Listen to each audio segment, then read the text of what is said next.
কি করবেন এই টাকা দিয়ে? যদি কবর নিয়ে যেতে পারেন, আখেরাতে কাজে লাগে, তাহলে তো এটা ব্যাপার ছিল।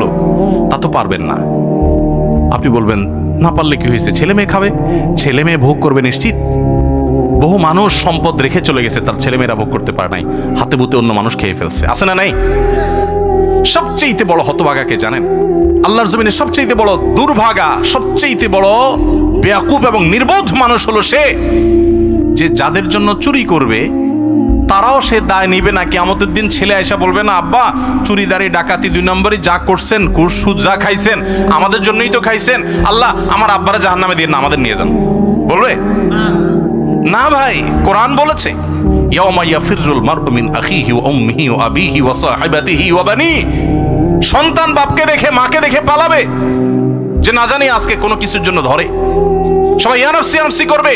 যাদের জন্য চুরি করবেন ওরাও দায় নিবে না। আপনার মতো নির্বোধ কে হতে পারে?